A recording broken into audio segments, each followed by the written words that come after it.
ब्रह्म स्वरूप गुरुदेव के चरणों में कोटि कोटि नमन। कल हमारा चल रहा था कि यह संसार की ओर से जब तक वैराग्य नहीं होता तब तक ये भोग और अभोग में रस आता रहेगा। जब तक यहाँ से हमारी नीरस बुद्धि नहीं बनती तब तक हमारी बुद्धि स्वच्छ और निर्मल नहीं बन सकती। जब मन अपनी सत्ता को त्याग कर आत्म रूप होता है, जैसे बर्फ का पुतला सूर्य की तेज से जल रूप हो जाता है, तैसे ही जब मन में संसार की सत्यता होती है तब उस फुरने से जड़ हो जाता है। जब विवेक रूपी सूर्य उदय होता है तब मन गल के आत्म रूप हो जाता है।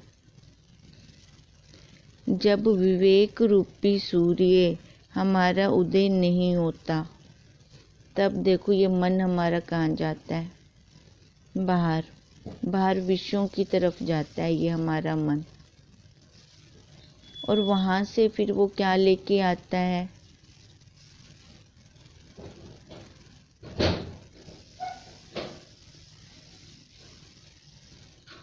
वहाँ से उसका मन बाहर की तरफ जाना शुरू हो जाता है। एक एक पदार्थ से एक से उसकी आसक्ति बननी शुरू हो जाती है। जैसे जब तक मरुस्थल में धूप होती है तब तक वहाँ से मृग तृष्णा की नदी नष्ट नहीं होती, और जब वर्षा होती है तब नष्ट हो जाती है। तैसे ही जब तक संसार की सत्यता होती है तब तक मन नष्ट नहीं होता, और जब ज्ञान की वर्षा होती है तब दृश्य सहित मन नष्ट हो जाता है। देखो ज्ञान की वर्षा कहाँ पे होती है, सत्संग में। और हमारे गुरुदेव तो अमृत वर्षा कर रहे हैं महावाक्यों की, हम लेने में कंजूसी कर रहे हैं। जब तक हम सत्य का संग नहीं करते तब तक ये विषय, ये गंदगी अपने आप आती रहेगी। सफाई करने का पुरुषार्थ है, गंदगी लाने का पुरुषार्थ नहीं है, क्योंकि मन हमेशा नीचे की तरफ बहता है। संसार रूपी वासना के जाल में जीव रूपी पक्षी फंसे हैं। जब वैराग्य रूपी चूहा इसको कतरे तब जीव निर्बंध हो। अब ये जीव विषय वासनाओं से कैसे छूट सकता है जब तक इसके अंदर वैराग्य पक्का ना हो। देखो कारण वैराग्य तो सबको आता है। घर में कोई भी परिस्थिति आ गई, उसी टाइम ये सच्चा लगने लग जाता है कि वाकई कुछ है नहीं, पर वो कितनी देर तक सच्चा लगता है। इसको कारण वैराग्य कहते हैं।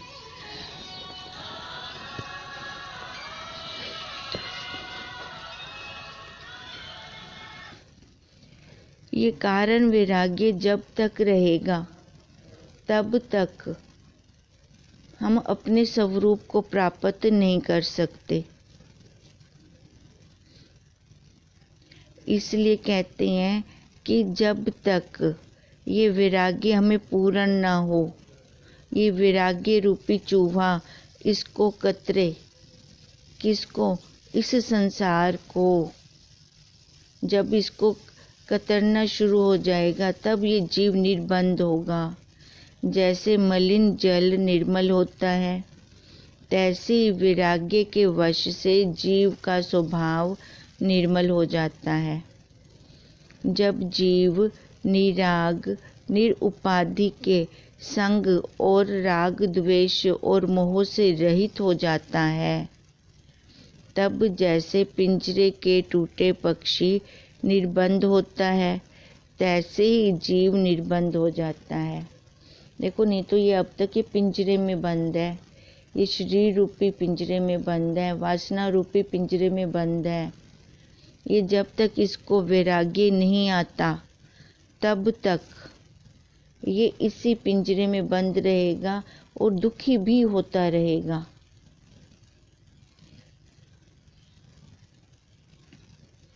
संदेह दुर्मति शांत तब होती है जब ये वैराग्य इस जीव का बढ़ता है। जगत भरम नष्ट हो जाता है और हृदय पूर्ण हो जाता है। जैसे पूर्णमासी का चंद्रमा शोभता है, तैसे ही ज्ञानवान शोभता है। सबसे उत्तम सुंदरता को प्राप्त होता है और उसका उदय अस्त राग द्वेष नष्ट हो जाता है। सर्व समता भाव वर्तता है और न्यूनता और विशेषता भाव उसका नष्ट हो जाता है। फिर उसको अपने आप को नहीं लगता कि कोई कहीं वो विशेष बन के आगे आए। जिसके अंदर ये वैराग्य आ जाता है, समता आ जाती है, फिर तो उसको सभी में अपना आपा दिखाई देता है, उसको कोई विशेषता नहीं दिखती। अब यहाँ पे हम अपना निरीक्षण खुद करेंगे। अगर इस जीव को कहीं पे विशेषता दिखाई देती है कि मैं उभर के आगे आऊँ, उभर के आगे आऊँ, तो इसका मतलब है कि अभी देह भाव में आसक्ति है।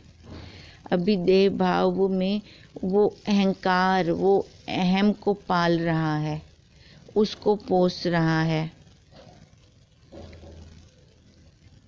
जगत भरम जब नष्ट हो जाता है तब हृदय पूर्ण हो जाता है और पूर्णमासी का चंद्रमा शोभता है।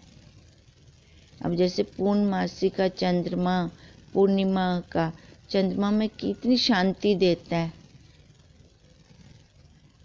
हमारे मन को कितना वो तृप्त करता है, शांत करता है। इसलिए तो गुरु पूर्णिमा मनाई जाती है, क्योंकि गुरुदेव भी पूनम के चांद की तरह हमारे मन को शांत करते हैं। देखो, ये हमारा मन कब शांत होगा? जब इसमें कोई विषय वासना नहीं रहेगी। विषय वासनाओं से जब हमारा मन रहित होगा तब ये शांत होएगा। इसलिए गुरु पूर्णिमा का त्योहार मनाया जाता है, का उत्सव मनाया जाता है कि शव उठ, अब उठ उठ, अपने आप को देख। ये तेरे को अब ये शव लगे, ये तो शव को लेके चल रहा है। बाद में तो 4 लोग इसको उठाएंगे कंधे पे, पर अब तो शव का इतना गुमान क्यों कर रहा है, इतना अहंकार क्यों ले रहा है इस शव का? इसकी औकात क्या है? एक मुट्ठी भर राख, इससे ज़्यादा इसकी कोई औकात नहीं है। ये कैसी हमारी दृढ़ता बनेगी? जब विवेक और विचार चलेगा। विवेक के साथ अभ्यास भी, वो दृढ़ता भी, जिसका हम बार बार अभ्यास करते हैं, उसी के संस्कार दृढ़ होते हैं और फिर वही चलता रहता है हमारे अंदर। अब मर्जी हमारी कि हम संसार का विचार करें या अपने परमात्म स्वरूप का विचार करें। अगर हम छूटना चाहते हैं, साधक हैं, जिज्ञासु हैं, तो हमारा तो विचार अपने स्वरूप का ही चलेगा, क्योंकि आज तक बहुत भोग के देख लिए, कहीं पर भी हमें वो आनंद नहीं आया जो शाश्वत बना रहे। सुख भले था, वो सुख कैसे था? 1-2 दिन का था, फिर उसकी दूसरी जोड़ी दुख भी आ जाती थी। सुख में तो हम लय हो जाते हैं, हमें पता नहीं चलता, पर दुख तो पहाड़ की तरह लगता है, फिर साधक उसको काटने में लग जाता है, क्यों काटने में लगता है? क्योंकि उसने सुख का भी भोग किया, सुख को लय नहीं किया। ये जब तक हम भोग करते रहेंगे, खाते रहेंगे, तब तक ये संसार रूपी चक्कर हमारा चलता रहेगा। इसलिए गुरुदेव बार बार इसी बात पे बल देते हैं कि वैराग्य आए, वैराग्य आए।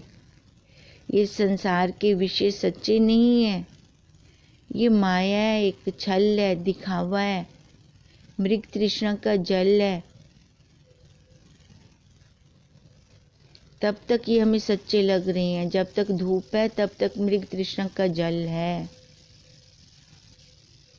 जब तक ये इंद्रियों में बल है तब तक ये विषय सच्चे हैं।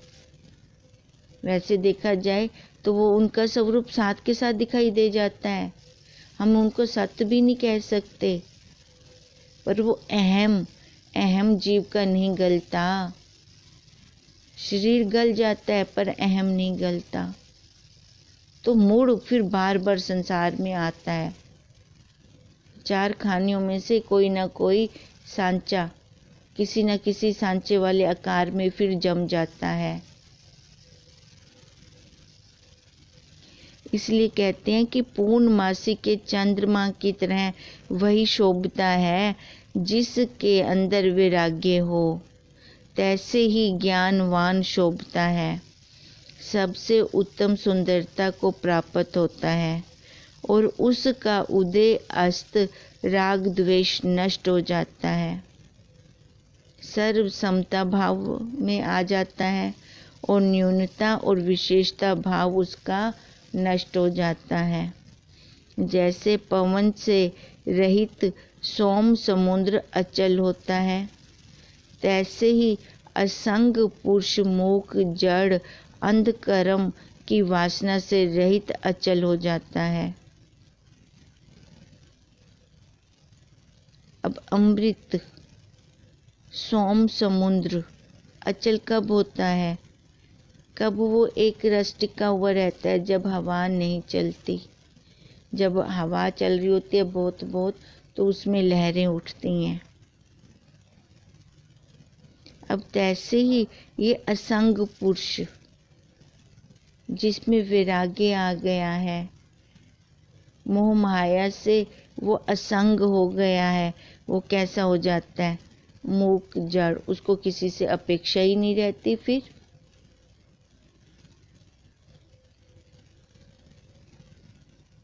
पूरे संसार में वो अपने आप में रहता है, राजा बन के रहता है, बादशाह बन के रहता है। वो कैसा होता है? वासनाओं से रहित, अंधकर्म की वासनाओं से रहित। हम तो अंधाधुंध कर्म करते हैं जीव भाव में, हमें पता ही नहीं चलता, और यही कर्म हमें आगे जाके फिर रुलाते हैं, क्योंकि अब हमने कर्म तो कर दिए, पर कैसे कर्म किए? अंधा बनकर। तभी वे कहते हैं कि अंधे आंखों वाले अंधे हैं हम। आंख होते हुए भी अंधे, सुनने में विचित्र लगता है। जिसने अपने स्वरूप को नहीं जाना वो आंखों वाला अंधा ही तो है। इन आंखों के द्वारा संसार को अंदर भर भर के विषयों को सुख लेने की इच्छा से पकड़ रहा है, पर वो उसके हाथ में नहीं आते। उसकी बुद्धि विवेक से प्रफुल्लित हो जाती है। किसकी? जिसके अंदर वो वैराग्य पूर्ण रूप से आ गया। और वो कैसे देखता है? सब चेतन प्रकाश को देखता है। जैसे सूर्य के उदय हुए सूर्यमुखी कमल प्रफुल्लित होते हैं, अब ऐसे जैसे ज्ञान का प्रकाश अंदर आता है तो वो सौम्यता अपने आप ही आ जाती है चेहरे पे। और एक संसारी को देख लो, उसका भी पता चलता है हमें, बुझा बुझा उसका चेहरा होता है। तैसे ही वह पुरुष पूर्णिमा के चंद्रमा वत दैविक गुणों से शोभता है। तभी हम गुरु पूर्णिमा मनाते हैं, क्योंकि हमारे गुरु के अंदर, तत्वनिष्ठ गुरु के अंदर ये सभी लक्षण पाए जाते हैं। बहुत कहने से क्या, ज्ञात ज्ञेय पुरुष आकाशवत हो जाता है। वह ना उदय होता है और ना ही अस्त होता है। गीता के 10वें अध्याय में भी कृष्ण जी अर्जुन जी को कह रही हैं, पार्थ बहुत कहने से क्या फायदा, सब जगह मैं ही तो हूँ, मैं ही हूँ हर जगह पे, मेरे ही दर्शन हो रहे हैं सब जगह पे। क्या अब उन्होंने अब शरीर को लेके बोला कृष्ण जी ने? नहीं, सत्ता रूप से। अब विचार करके जिसने आत्म तत्व को जानना है वह उस पद को प्राप्त होता है जहाँ ब्रह्मा, विष्णु और रुद्र स्थित हैं और सब ही उस पर प्रसन्न होते हैं।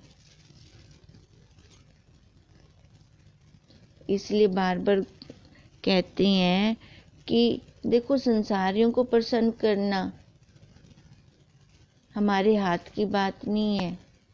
घर में अब जितने भी मेंबर हैं, 4 या 5, किसी को हम खुश नहीं कर सकते। एक ना एक तो दुखी रहेगा ही रहेगा। इससे अच्छा अकेले हम अपने गुरुदेव को ही प्रसन्न कर लें। अगर हम अपने गुरुदेव को प्रसन्न करते हैं तो आशीर्वाद मंगलाचरण के रूप में हमें क्या वस्तु दे देते हैं वो। अब वस्तु कौन सी? जिसका कोई रंग रूप आकार नहीं है। अपने स्वरूप में, अपने आत्म तत्व में वो हमें स्थित कर देते हैं। फिर इसलिए हम कहते हैं कि ब्रह्म स्वरूप गुरुदेव के चरणों में हमारा कोटि कोटि नमन। प्रगट आकार उसका भासता है, पर हृदय अहंकार से रहित होता है। इसलिए हम पहला नमस्कार गुरुदेव के आकार को करते हैं, क्योंकि आकार वो दरवाजा है जहाँ से हम अंदर जाकर नम होकर उस अस्थि के दर्शन करेंगे। देखो, जब नमस्ते करते हैं तो सिर झुकाते हैं, नम होता है हमारा सिर। अब झुकेंगे तभी तो हृदय में उस अस्थि के दर्शन हो पाएंगे, अंतःकरण में उस अस्थि के दर्शन हो पाएंगे। इसलिए कहते हैं कि हृदय उनका अहंकार से रहित होता है। प्रगट तो आकार होता है, आकार रूप में भासते हैं। अगर हमारे गुरुदेव आकार रूप में ना आए तो हमें क्या कोई आकाशवाणी होगी? हम कहाँ से ये महावाक्य लेंगे? ये वाणी वाला यंत्र लेकर गुरुदेव हमारे लिए आकार धारण किया है उन्होंने। अब गीता में कृष्ण जी क्या कहते हैं? मैं इनके उद्धार के लिए आकार लेके आया, पर इन मूर्खों ने मेरे कोई आकार वाला समझ लिया।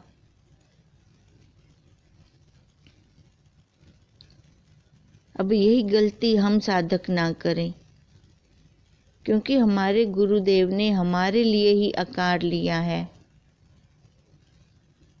और विकल्प के समूह उसको नहीं खींच सकते। जैसे जल के अभाव जानने वाले को मृग तृष्णा की नदी नहीं खींच सकती।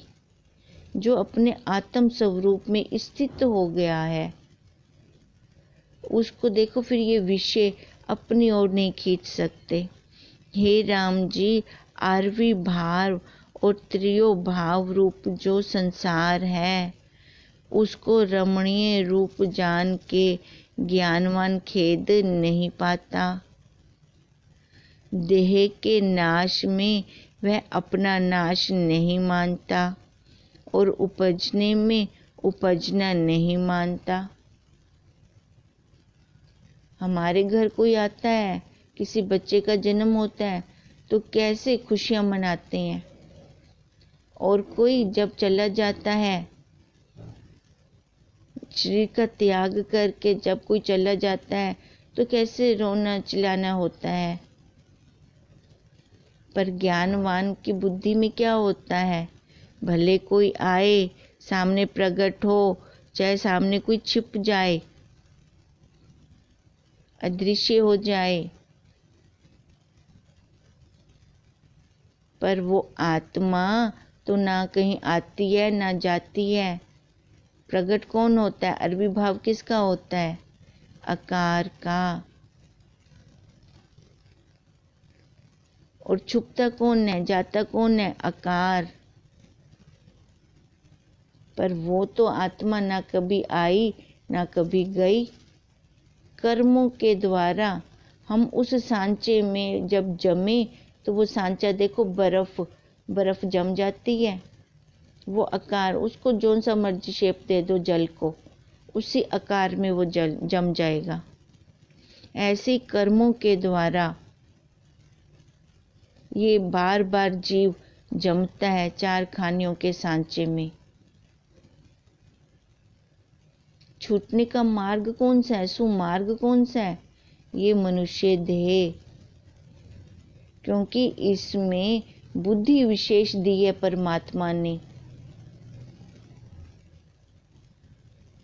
जब तक ये आत्मा और परमात्मा का भेद खत्म नहीं होता तब तक ये घूमता रहेगा।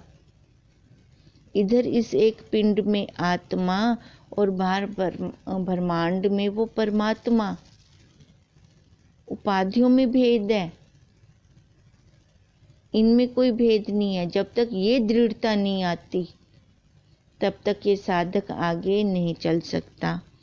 हे राम जी, अरवी भाव और तुरीय भाव रूप जो संसार है उसको रमणीय जानकर ज्ञानवान खेद नहीं पाता। देह के नाश में अपना नाश वो नहीं मानता और उपजने में उपजना नहीं मानता। जैसे घट उपजे आकाश नहीं उपजता। घट उपजे आकाश नहीं उपजता। देखो अब घट किससे बना, मिट्टी से। अब मटके में से मिट्टी को निकाल दें तो मटका बचेगा, नहीं बचेगा। अब मटके का स्वरूप क्या है, मिट्टी, और रूप क्या है, वो उपाधि उसकी। मटका हो, सुराही हो, जो कुछ मर्जी हो, चाहे वो दिया ही क्यों ना हो। अब जब हमने ये मटका बनाया तो उसके अंदर हमने क्या आकाश को डाला कि आकाश स्वतः ही आ गया। अब जब वो उपाधि में आया, आकाश हमने डाला नहीं, वो स्वतः उसमें है। अब जब ये मटका टूटता है तो हमने क्या आकाश को कहीं बाहर निकाल के रखा कि वो वहीं का वहीं था, ना कहीं से लाया था हमने, ना कहीं वो गया। ऐसे ये जब शरीर रूपी मटका कि चारों खानियों में से कोई भी आकार ले लेता है तो वो आकाश तो वैसे का वैसे ही है। आत्मा रूपी आकाश वैसे का वैसे है। अब वो मटका जब टूटा तो आकाश को कहीं खींच के हमने बाहर निकाला, वो तो उसी जगह स्थित है। अब ये जो हम रूम में बैठे हैं, जब रूम की ये चार दीवारें टूट जाएं तो आकाश को क्या हमने बाहर निकाल दिया कि वो घड़े का आकाश माँ आकाश में स्वतः मिला, था ही वही, पर हमने घट की उपाधि से उसको घटाकाश कहा। मठ की उपाधि से इसको हमने मठाकाश कहा। उपाधियां हटा दें तो वो महाकाश वैसे का वैसे ही है। तभी कहते हैं घट उपजे से आकाश नहीं उपजता, क्योंकि आगे सिद्ध है। क्योंकि आकाश तो पहले ही था, हमने कहीं उसको बनाया नहीं, कहीं हमने घड़े के अंदर उसको डाला नहीं। और उपाधि टूटी, घड़े की मटके की उपाधि टूटी, तो हमने कहीं आकाश को बाहर नहीं किया, वो तो पहले से ही था। और घट के अभाव से आकाश का अभाव नहीं होता, तैसे ही देह के उपजे से आत्मा नहीं उपजता, और देह के नष्ट हुए नष्ट नहीं होता। जब ऐसा विवेक उदय होता है तब वासना जाल नष्ट हो जाती है और कोई भ्रम नहीं रहता। देखो ये विवेक, जब तक हमें ये विवेक नहीं होता तब तक हम भ्रमते रहेंगे, अध्यास में रहेंगे, अधूरा देखते रहेंगे। अब अधूरे को पूर्ण कब देखें? जब वो हम अपने आत्म स्वरूप में स्थित हों, और वहाँ पे स्थिति हम अपनी बुद्धि से नहीं ला सकते। ये हमारे गुरुदेव ही हमारे ऊपर कृपा कर सकते हैं। फिर गुरुदेव कहते हैं मैं तो कृपा कर रहा हूँ, अमृत वर्षा कर रहा हूँ, तू अपने ऊपर कृपा कर और पा। जब तू खुद करेगी और पाएगी तभी तेरी अपनी कृपा विशेष है। गुरुदेव तो अमृत वर्षा सब पे कर रही हैं, पर सभी क्यों नहीं चल पाते? कभी हमने ये विवेक किया, कभी हमने ये विचार किया? जिसका ये प्रश्न होगा वही चलेगा। जिसका प्रश्न नहीं बनता कि ये मेरा लास्ट जन्म है, वो चलेगा भी नहीं। तैसे ही देह के उपजे से आत्मा नहीं उपजता, और देह के नष्ट हुए नष्ट नहीं होता। जब ऐसा विवेक उदय होता है तब वासना जाल नष्ट हो जाता है और कोई भ्रम नहीं रहता। जैसे मृग तृष्णा की नदी का ज्ञान से अभाव हो जाता है। जब एक बार जान लिया कि वहाँ जल है नहीं, खाली सूरज की किरणों से हमें ऐसे भास रहा है, अब दूसरी बार वो उठ के थोड़ी जाएगा वहाँ पे अपनी प्यास बुझाने के लिए। अब ऐसे ही ये संसार में ये मृग तृष्णा रूपी विषय हैं। ये कौन जानता है कि मृग तृष्णावत है? कौन जानता है? जो अपने स्वरूप में आता है, ज्ञान में ठहरता है, ज्ञान को पचाता है, वो फिर वहाँ उठ के दोबारा नहीं जाता। जैसे मनुष्य पेड़ के नीचे बैठा, उसको प्यास लगी है, दूर से उसको दिख रहा है वहाँ जल है, पर पास में जाता है तो देखता है कि मृग तृष्णा का जल है, फिर वापस आकर उसी पेड़ के नीचे बैठ जाता है। अब दूर से उसको दिख रहा है वो मृग तृष्णा का जल, क्या फिर वो उठ के जाएगा? समझदार होगा तो नहीं जाएगा। पर जब हमने एक बार देख लिया कि विषयों में कोई रस नहीं है, तो हम बार बार क्यों जा रहे हैं उन विषयों की तरफ? ये विवेक को हमारा ये विचार करें, क्यों उठ उठ के जा रहे हैं जब एक बार देख के आ गए। जैसे मृग तृष्णा की नदी का ज्ञान से अभाव हो जाता है, जब तक जीव को यह विचार नहीं उपजता कि मैं कौन हूँ और जगत क्या है, तब तक संसार रूपी अंधकार रहता है। देखो ये विचार किसको उपजेगा? मैं कौन हूँ, ये जगत जो मेरे को तो दिख रहा है, मेरे को तो सच्चा सच्चा लग रहा है, पर गुरुदेव कह रहे हैं कि तीनों कालों में नहीं है। ऐसा किसको लगेगा? जिसकी मल और विक्षेप खत्म होगी।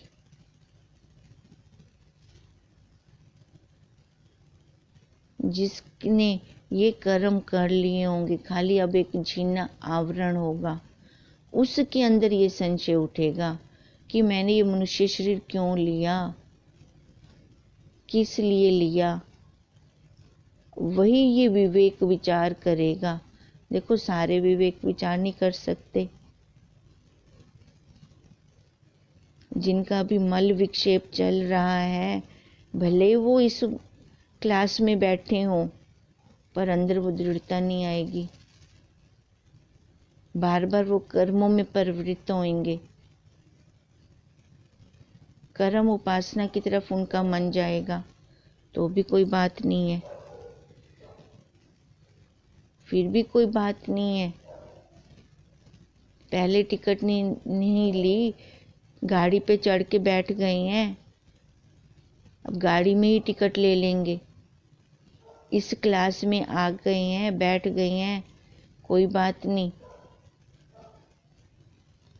विचार करते रहेंगे, साथ साथ अपनी कर्म उपासना भी करते रहेंगे।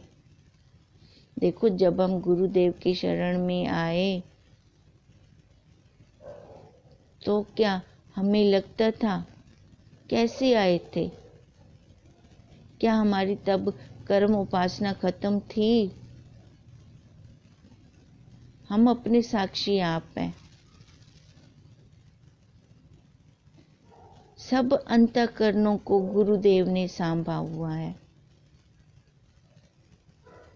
सबकी अंतःकरण, चारों खानियों के अंतःकरणों को हमारे गुरुदेव ने सांभ रखा है, क्योंकि सबके अंतःकरणों को मिलाकर उनका एक का अंतःकरण है। तभी तो वो सबकी जान जाते हैं, सब घट की जान लेते हैं।